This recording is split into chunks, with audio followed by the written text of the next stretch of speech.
So let's do this. So let's get into it. I've got your question here, but I'm just going to Mm, give you the stage. What are we talking about today for the next hour? right. So I'm a medical student and I've just become one like a few months ago.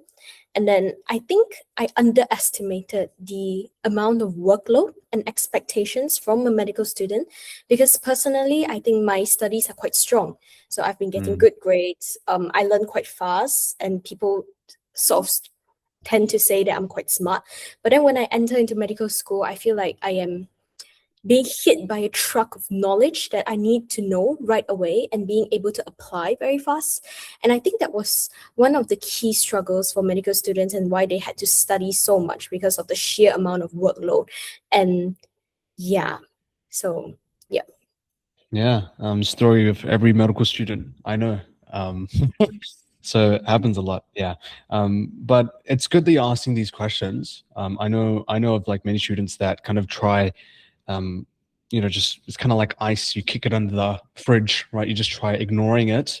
But it's good that you're asking the questions that you got here too about how to potentially kind of get better with the workload that you have and managing it.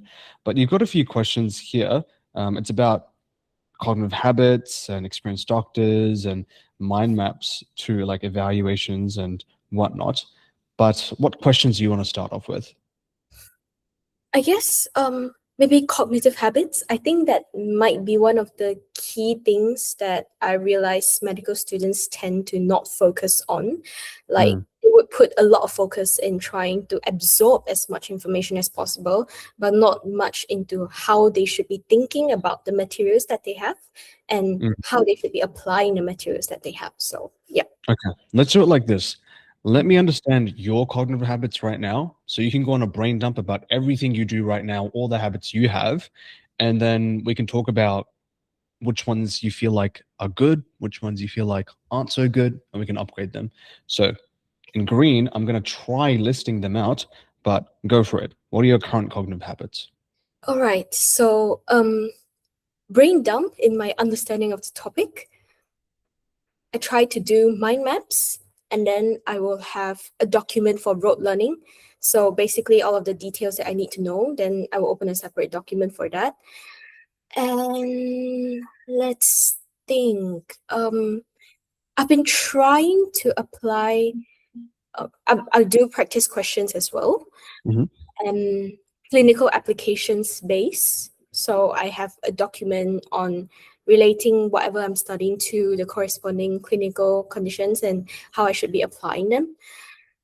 Um, Let me think. What else?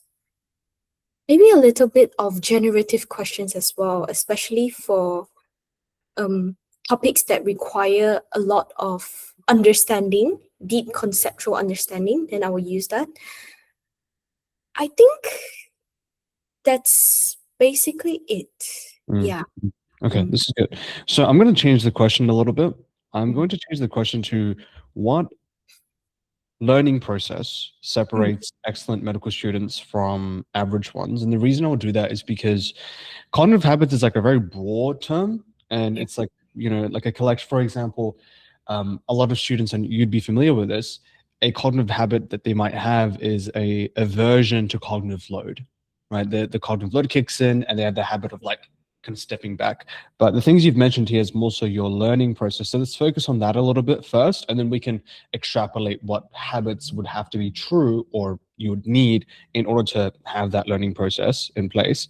So let's just call it learning process. Here we go. And what I want to do is I want to understand the problems you're experiencing with this so far. Towards the early part of the call, you talked about the volume. What are some problems you're facing right now with this current system?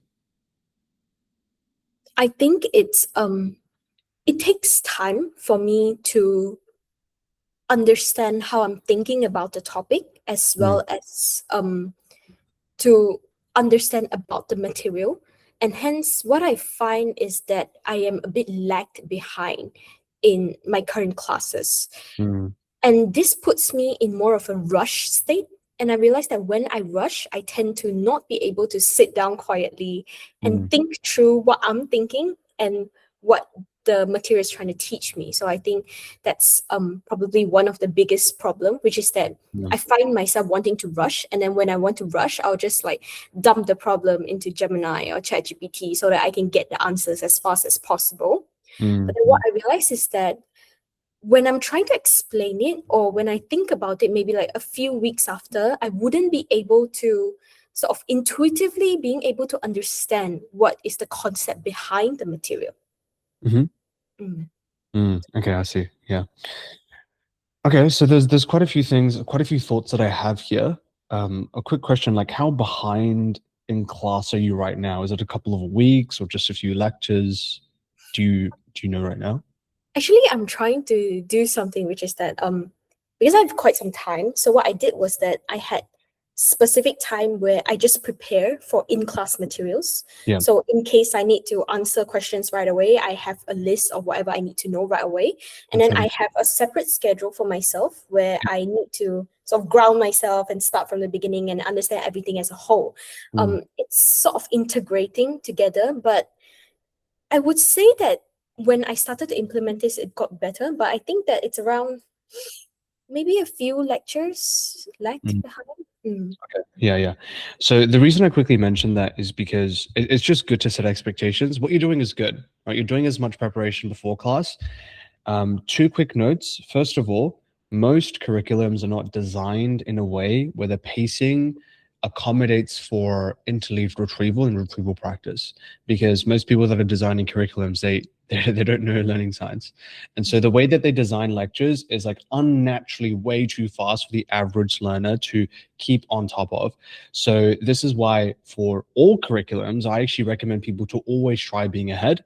And the way that you be ahead is like you do your own pre-study in the for the lecture, you try getting ahead. For medicine, it's even more true. So it's like a higher magnitude.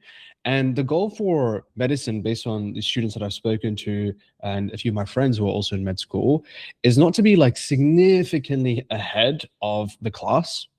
It's just to keep your head above the water, really, especially because it's very demanding. So our strategy shouldn't be how can I get like weeks and lectures ahead of class. Even being ahead by just a couple of lectures and having just a little bit of that breathing room can be very useful. So the reason I mentioned that to you is because I just want you to know what your goal should look like. And there shouldn't be like unrealistic expectations like, oh, I need to be 3 lectures ahead, I need to be 10 weeks ahead. It's like, no, no, no. Even just being a week ahead, even a couple of days ahead can make a big difference. Alternatively, because of the pace and because of the volume of content, as soon as you fall behind, it's very hard to get back. It is very, very hard to get back. I'm sure you've already experienced this. And so the strategy here is how can we just stay on top as long as possible? Like, how can we not just fall behind, because it is quite a grind to get back on top. So that's just to set expectations. In terms of the process, there's a few things that you mentioned that I picked on. So it's good that you're doing preparation. It's really good that you're making use of the time that you have to get ahead. That's good. You want to be doing your pre-study and you want to be preparing before class. And so when you go into class or these lectures, you've got questions. Like, this is really good. Like, we want to keep doing that. But the problems that you've identified, there's two. The first one is that we're not developing an understanding quick enough. And so we do the lecture and we still don't know what's going on. And so we have to spend more time on the lecture. Therefore, we fall behind. The second one is after a couple of weeks, you're seeing that the retention or the mastery or the topic doesn't feel as intuitive. And that's how I've understood the two issues. Would you articulate it a different way, or do you feel like I've captured the main issues so far? I think yes. And this particularly happens when I'm trying to rush myself, right? Mm. So if I don't have to rush myself, I have time to sit down, then it doesn't actually happen that much. But Okay. it starts when I have a lot of workload, then yes, this happens. Okay, this is good. So, if I want to propose this to you, if so basically what we're saying is, if Kacy needs to rush, system collapses, Mm. therefore we are screwed. But if Kacy does Yes. not have to rush, system is okay. In your experience, you found that you can maintain things.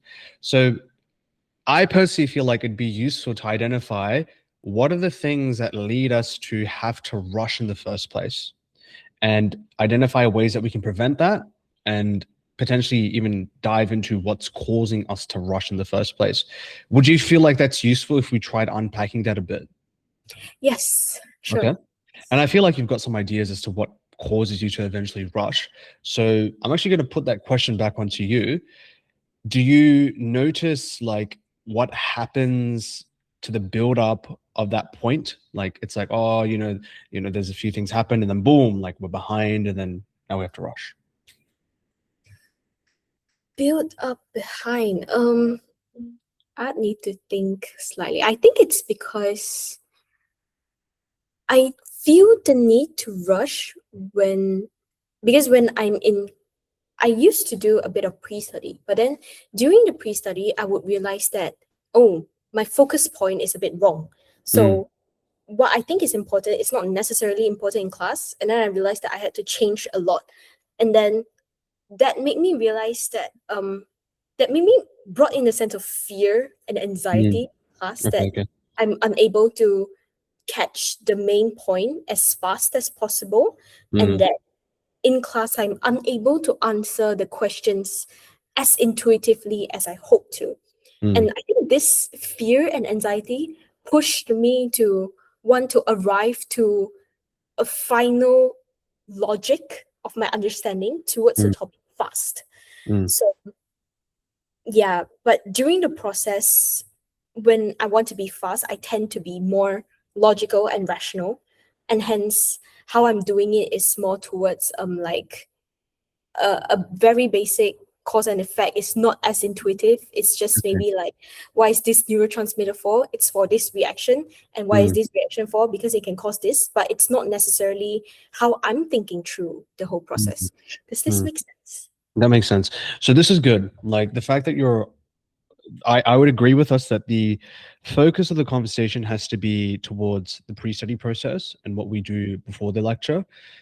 And a little bit of the focus will then be the retrieval practice side of things and how we can make sure that that process is still running smooth. But it is going to be related to your efficiency of being able to arrive to a structure that is good, that is able to accommodate for the things that you need to learn. So let's do like more of a breakdown of your precise pre-study process. There could be some things here that could be worked on. There's something that I noticed that we could dive a little bit into, but I do want to understand what your exact process is. So if you had to walk me from A to Z, how are you doing your pre-studies at the moment? All right. So for pre-study, what I do is that I typically we have lecture videos, but I do not look at the lecture videos. I just directly dive in straight into the slides. So I Mm, extract the keyword list from the slides. And then from there, I start to try to do a bit of grouping according to my understanding of the knowledge. mhm, And then I look back into the slides. But then what I realized was that a lot of times the slides is a bit too overcomplicated and mm, dumped with details. So even if I want to understand more about the concept, sometimes it's just easier for me to do a quick search mhm. instead of relying on the slides. And Yep. then that's what I do. And then I try to form a logical understanding of the topic. But I realized that when I form a logical understanding, it's sort of like a very similar pattern to how I do even across different topics.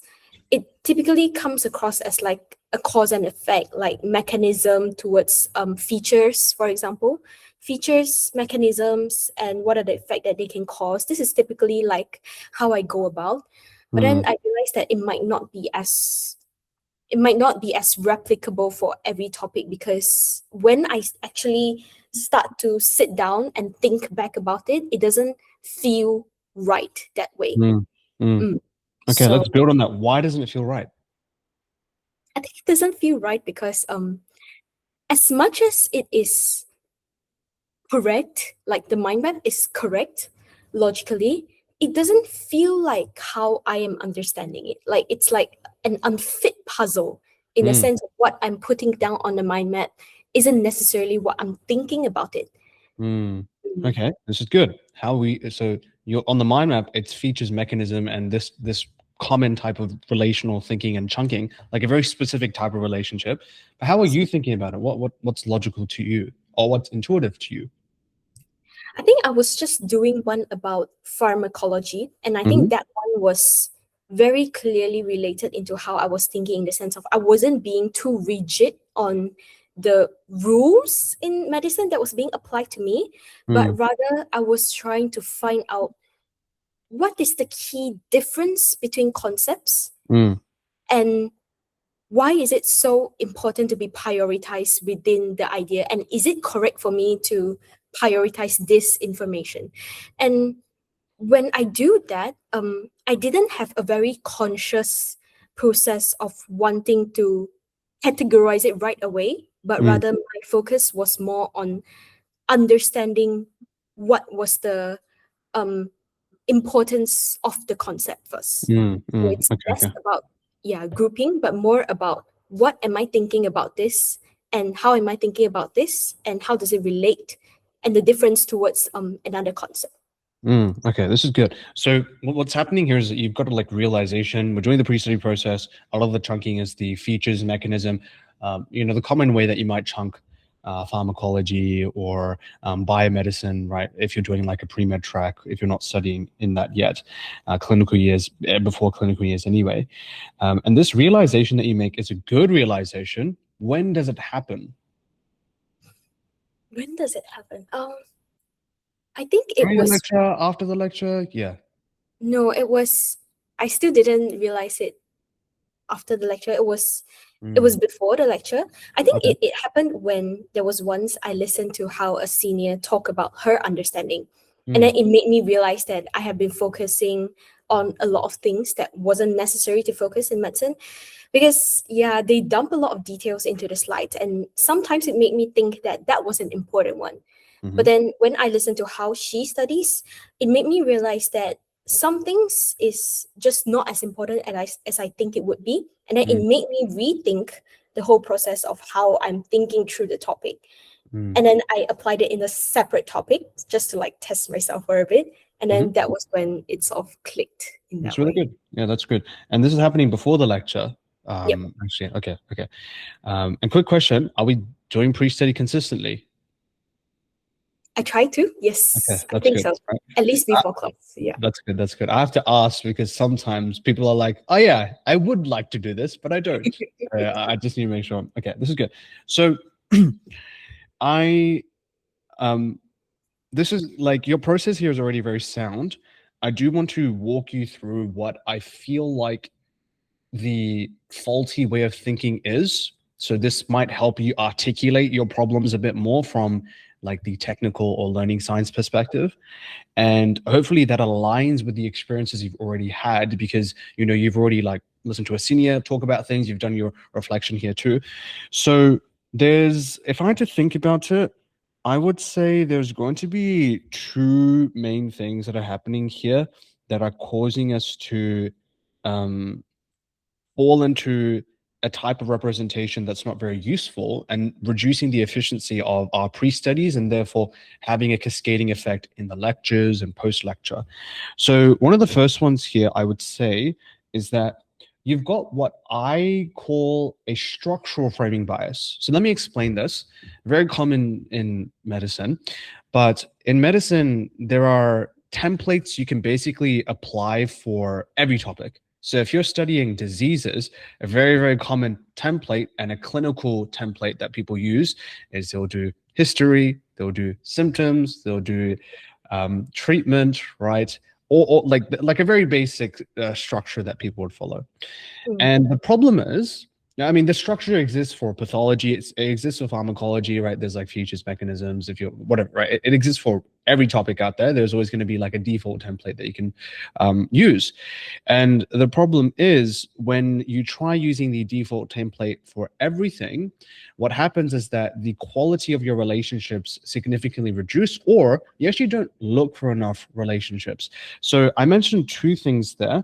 The first one here is going to be a structural framing bias. I'm just going to write structural frame. I'm just going to write SFB, structural framing bias, where there's this mental framing that you do of the topic, and you're pre-applying this structure too quickly, and it happens unconsciously. And As a result, your chunks end up being quite low quality and not really reflective. And you should find that it doesn't really require a lot of cognitive load to get this point, and it's also something that doesn't make the greatest retention and doesn't make it as intuitive. This structural framing bias is then causing a lack of exploration of relationships, so not looking for enough relationships. There's a very clear directionality that you need to be following. It's keywords, mental questions, or you've written down your questions because you've got an inquiry-based learning system going. Relationships first, enough relationships, the evaluation of relationships, and then chunks. So you can see when we actually follow this process, we are forced to think about importance. We are forced to think about what should I prioritize. We are forced to think about the key differences, as you did in this process here after you reflected like, hey, that wasn't that great. But what's happening in your situation is that relational thinking is happening later. It's happening after the potentially like during the lecture, or even after the lecture, you realize, oh wow, I didn't look for enough relationships. And so the solution here is going to be what you probably did when you listened to the senior and you changed your way of thinking. It's going to be during the pre-study process, and even if you get a little bit of learning before the lecture, spend more time finding more relationships. Don't chunk yet. Don't look at groups. Realize when you're doing the feature mechanism type of relationship, that cause effect relationship versus like a difference relationship or an importance-based relationship, or like an inference-based relationship. Find enough relationships first, and then try chunking in a slightly more intuitive and logical way. And constantly ask yourself during the process, like, how does this feel? Is this reflective of my old way of chunking that didn't really make sense, that wasn't very intuitive? Or is this starting to feel a little better? Like, do I feel like this is intuitive? Is this reflective of the way that the senior was talking about the topic? So that's the way I'd articulate what's going on right now. What do you think? Do you think this reflects with your experiences? Do you think it's slightly different from what you've identified in your own practice? Actually, I think it makes sense. And before this, what I sort of have a bit of I tried something similar, but then what I realized was that there is a point where all of the concepts come together. And before that point, I felt like the relationships might not be able to help me as much in understanding until I reach to that point. Does it make sense? So it made me feel like before every lecture, I should at least have sufficient time so that I can sit down and try my best to reach to that point of like integration of all of the chunks and relationships. Does this make sense? Try give me an example. I just want to make sure we're on the same page. You can talk about a topic that you studied in the past and what helped. Okay, so for example, for anatomy, right? That one was one of the more different between the rest of the topic, because anatomy, it requires me to understand sort of all of the components and how they come together to be able to understand how they integrate, right? And before I was able to understand all of the components as well as potentially how they could come together, it felt more like a blur. Like I would try to think about like, why is brachial artery so important? And why is subclavian axillary artery so important? Because it leads to brachial artery, and then they supply this. And then, but even just knowing that felt like a very linear route. That felt like a very linear path. So until I understand muscles, nerves, arteries, and then I see how they come together, then I'll be able to look at it in an overall picture and imagine that within this scenario, how are them interchangeable and how do they relate to each other? And if what happens, what are the other components that would be impacted? So I think that there's like a point of integration before that rest of the understanding. Of course, exactly. Yeah, what you're talking about, is that big picture integration. That's what we would call it, right? For anatomy, it is a bit different compared to pharmacology, and you would have experienced this as well, where anatomy does require a little bit of that lower order learning upfront. We need to actually learn about the different parts of the body and the different parts of the specific anatomy that we're studying in this situation. It looks like it was a bit of like the anatomy of the heart or like veins, right, and capillaries, whatnot. And yeah, it does require you to find those relationships first. So again, we're still following that fundamental flow of keywords, questions, relationships, figure out all these relationships, figure out how it's all connected. And once we realize like how it's connected, then we can start chunking, which is that big picture integration that you're talking about, right? So this is good. If I had to provide like a really tactical bit of advice for you here, it's going to be for your pre-study, still time box them. You'll still feel pressured. You will still feel like you've learned some keywords superficially, right? That's still going to be the case. But for clinical topics, anywhere between 45 minutes and 60 minutes for a pre-study is acceptable. You can do that. Like you can give yourself that time. You'll find that's not going to be enough time anyway, right? For a pre-study. And by the end of that pre-study, try getting to the point where you're creating as many relationships. Try creating even like your best guess of what that integration could be. Your best guess, because even a attempt of doing that integration is better than no attempt.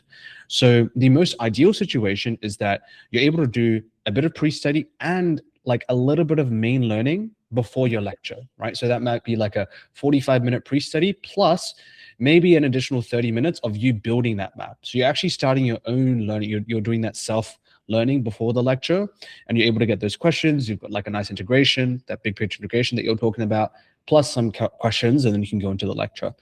If you don't get the chance to do that, and sometimes you might not get the chance to do that, at least try doing that 30-minute, 45-minute pre-study. At least get to a point where you tried guessing what that big picture integration could be, and go into the lecture. It's not going to be as great because, again, it would have been nice to have a little bit more time. But as you slowly make this process efficient, where you're already trying to think about what is useful for you, and you're trying to do this within pre-study anyway, you're slowly going to get to a more satisfactory and usable schema quicker than you would have otherwise done, which is what you're kind of building towards anyway, based on what you mentioned about the change that you made for like that pharmacology topic that you studied. Makes sense. Cool. But that I would say that that's going to be the biggest lever you could use. There was something else you mentioned as well that I want to dive into, but before we dive into this, the next part, any questions on this part? No, I think that the whole flow was very clear. And I think that there was when I was talking about my process, I had some processes that I felt like it was a bit blur and I could have dived deeper, but I think that you sort of pointed it out very well and what I should do with Yeah. it. Yeah. Yeah. So like, how do I say this? Having that blur is better than having no blur, right? So if sometimes you need to accept that there's going to be a blur and we're about to walk into the lecture, that's okay. It's going to be there. But being able to just make it a little less blurry by doing a little bit more learning before class, that's the best position to be in. I mean, the ultimate position to be in, which is again not the goal anyway, is to like do pre-study, do your self-learning, so 2 to 3 hours on top of that, and then go into the lecture with like a really good picture of how things are. But that's just like, it's just hard to do, really. It's actually very hard to do in your position. So aim for as much as you can in that sense. So that's regarding the process for encoding and what happens in pre-study. Something I do want to move on to was going to be something you mentioned was like after a couple of weeks, you'd feel like it's not intuitive. There's two things there. It is going to just be related to the pre-study anyway. And so as you slowly work on this, that's going to help. But also, tell me about your retrieval practice. Like, how often is that happening at the moment? Actually, before this, it wasn't that often Mm, because I was sort of focusing on trying to catch up with the classes yeah. and slides. But then when I had a bit of like leeway, I included more retrieval practices, Mm, especially a little bit of practice questions, because I sort of wanted to understand how what is the information that is most important for me to be retrieved. mm, And in my position, I think it's slightly harder because all I can do is rely on past papers because mhm. it's university, it's not like secondary school. There Yeah. is more practice questions, right? So Yeah. that's one thing that I do.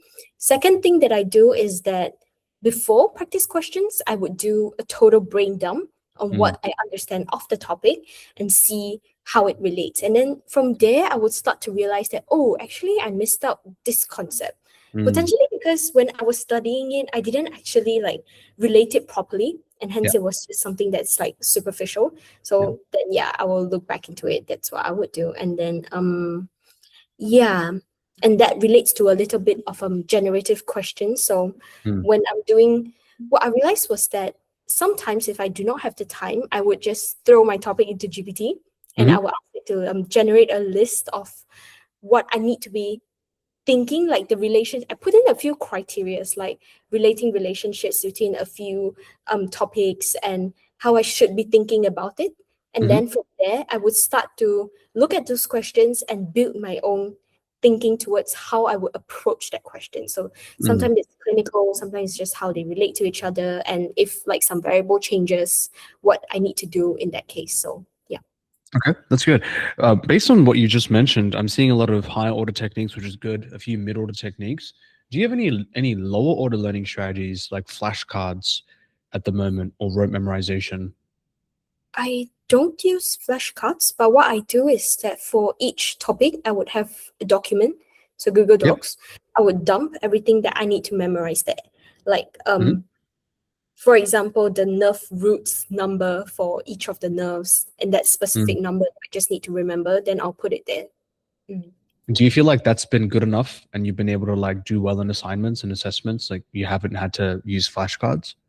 Mm, yeah, but I think that using flashcards would be a good addition just for that spontaneous recall, Yeah. just to like test that spontaneous recall. But Mm. as of now, Google Docs seem to be like satisfactory. So yeah. Working for now? Yeah, yeah. Definitely when the volume gets very high, using flashcards would be strategic just because medical school and just medicine in general has a very high lower order learning component. Like you need to have lower order mastery over many things. So that if the Google Docs is working right now, because the way that you're doing the Google Docs is good, you're just doing a lot of retrieval practice on a document. The way that I see flashcards to work, it's going to be like your Google Doc, but it's just going to be like through an app and more spaced. And it, as you mentioned correctly, it allows you to engage in that micro learning schedule. So on the way to uni or on the bus back from home or train, whatever it is, whatever you do, or if you're waiting in line, you can actually just quickly get a little bit of that meaningful lower order learning in, and then actually adds to a bit of that mastery over time. So keep an eye out on that. Based on what you've mentioned, if the Google Docs are already working and during your tests and exams, like you are able to kind of do well in that lower order learning component and your mastery is already decent, that's good. If you're noticing that there's a lot of details coming out now and your lower order mastery is taking a hit and we aren't getting, we're not able to memorize certain things or we're missing out on many facts, that's when I would actually sit down and I would build out like a flashcard strategy based on everything that you've learned right in the program, from what you already know so far. That's something that you want to keep an eye out for. Yeah, but I do know people that don't use flashcards at all, and they're just geniuses, really. But most of us mere mortals, we can't really do that. So, yeah, we're gonna have to use it at some point. Right. Yes, Yeah. I agree with that. So that's important. All right. That's good. So we've identified a little bit of the encoding related things. We've done a bit of the retrieval practice. You've got some other questions here too, but I'm happy for you to dive into it. So you've got one about mentally organizing knowledge, but Yes. what do you want to dive into that question as well? Yeah, I think that sometimes I really enjoy lectures because I get to listen to how they think through a topic. And I Mm. find that it is quite fascinating in the sense of like when they're speaking about the topic, they're able to just pull information right away out of their brain when they need to use it. And it got me thinking like, how do they typically mentally organize the information? I guess that there would be a learning component as well as how do they integrate it into their own like mental scheme. And even if they don't do it like consciously, yeah, and it just got me curious, like how do they think through that? And if they have new information, what Mm. would be the type of learning that they would do? Yeah, yeah. That's a good point. So, I mean, the question's already really good, and a lot of your learning is about organizing your own schema and thinking about your schema. I mean, that already puts you ahead of like many other people because they don't even know what a schema is, and it's very unconscious. In this situation, keep going to those lectures, keep speaking to your seniors as well, because it seems like based on what you just mentioned, there's value in doing that. And there's a lot of value in speaking to people who are a bit more who are just a bit more aware of how to organize information. I remember like I had like a lecturer, so like in psychology and psychology training, kind of whatnot. I remember there was a lecture where I came in with a schema, and it was like a 6-step process that I had to identify symptoms of depression, anxiety, and whatnot in patients. And it was 6 steps, and I'm like, okay, these 6 steps are like really good, they're holistic, and they work very well. And then I remember the lecturer's like, oh yeah, I just think about it in 2, this step and this step, right? Like insight, judgment, boom. And I was like, oh, that's actually a really good organization. It like summarized the first 4 into one, and then like the last 2 into one. And it was just 2.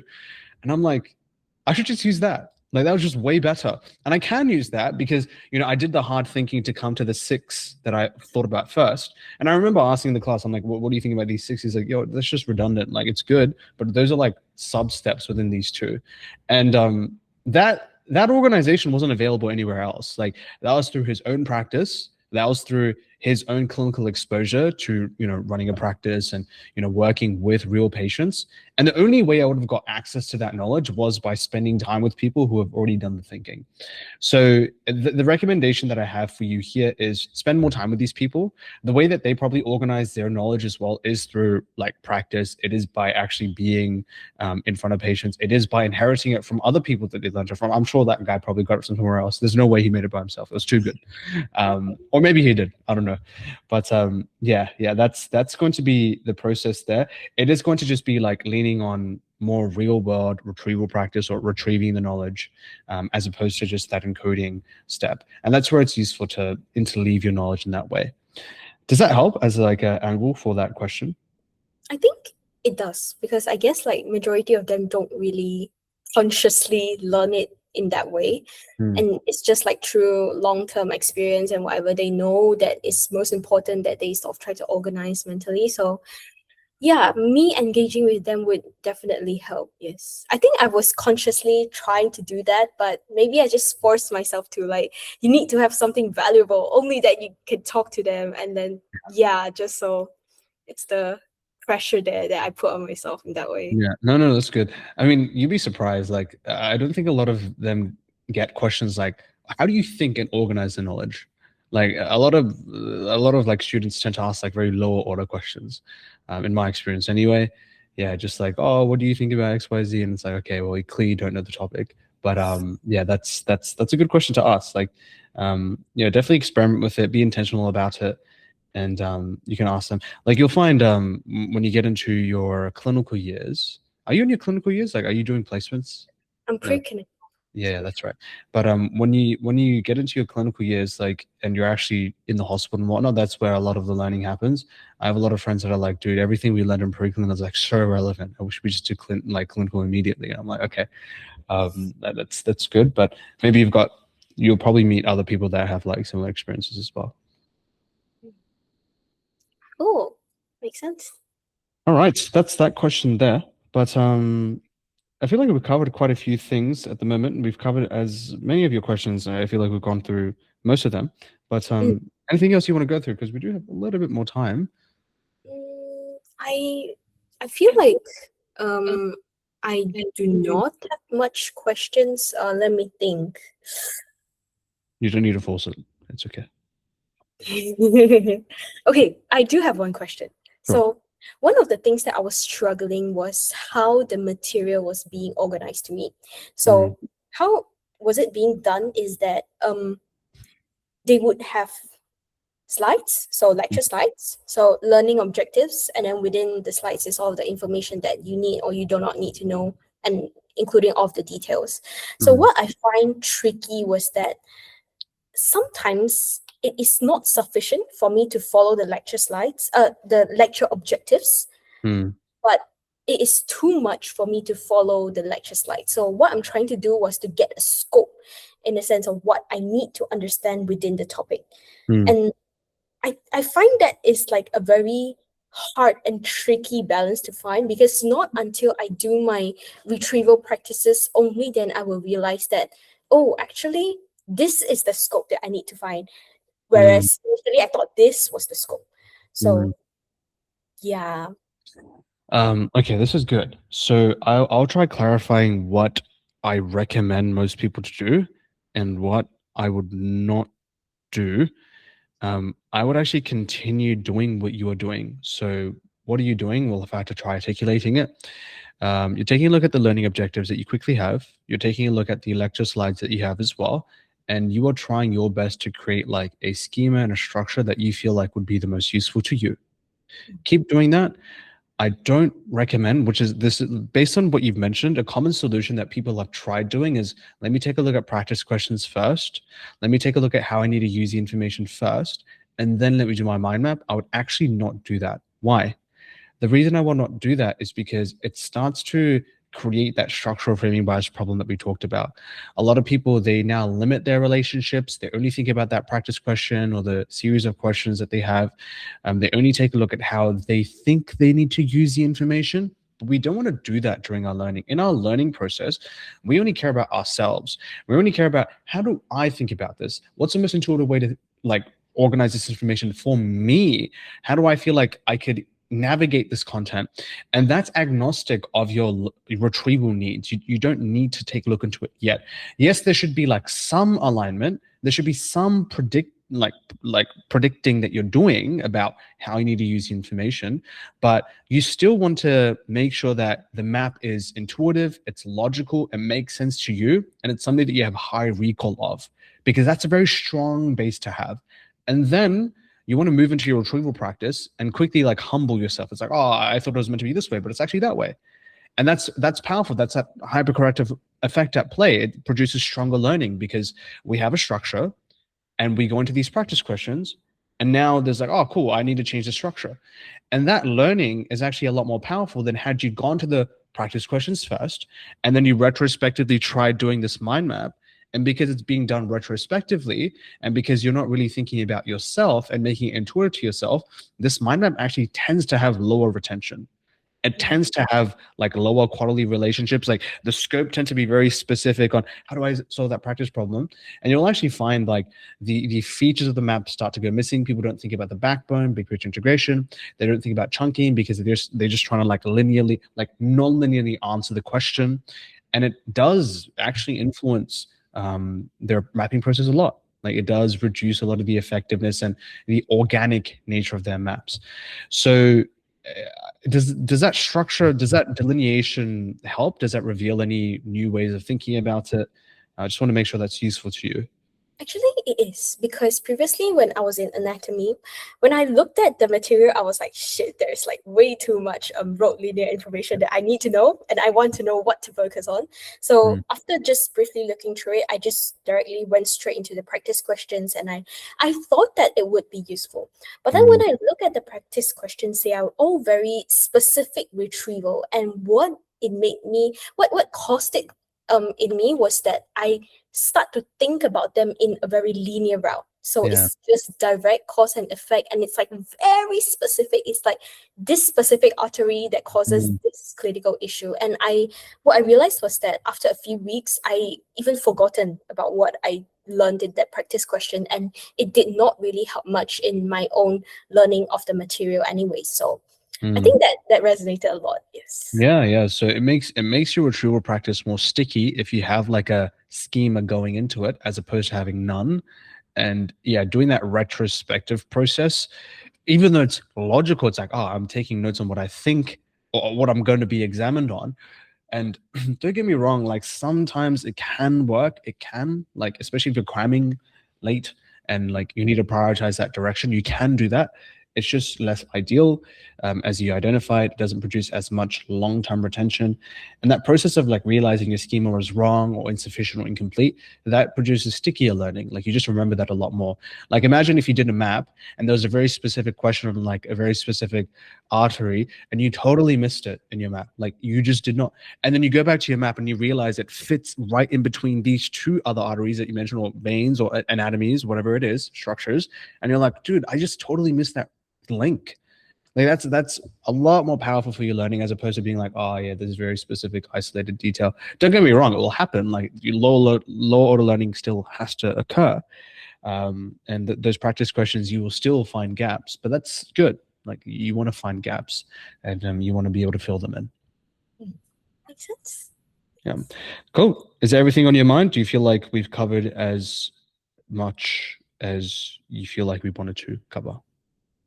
Yes, I think so, because like I think mainly what I think it was like there was some subtle corrections that needed to be done before Mm, that was just hard for me to think through or know mm, beforehand. And I yeah. feel like I have a very strong sense of clarity in the sense of how I need to do next. So yeah. Cool. Yeah. Yeah. I mean, learning is very complicated. It's like those tiny micro decisions that you make that can make a big difference. But keep it up, integrate these changes, continue to apply your layer of self-regulation. So marginal gains tracking or colbs, those are still important in this situation. Even if it's like a mini colbs, or I know you don't have a lot of time, but like 30 minutes, 20 minutes, just a quick reflection and Mhm. prioritizing that's like useful to do in this situation. Yes. Yeah. I think what I did was that I had this app called Whisper Flow. So Oh yeah. sometimes when I was like driving or whatever, I would just do a reflection Yeah. on the go, and then I would directly look into it and then abstract it and then see what conclusions I can get. And then so like at the end of my drive, I would already have something that I could play around with to Yeah. experiment with. So That's really good. Yeah, yeah. I've been using Whisperflow as well. It's a very good app. Yeah, it's good to use for that. Yeah. But hey, if that's it, I'm happy to wrap it up here. We'll mm. put this into YouTube soon, and you'll get a recording in your email as well. All right. Okay. Thank you so much. No worries. Best of luck with everything. You too. Good day. Bye bye.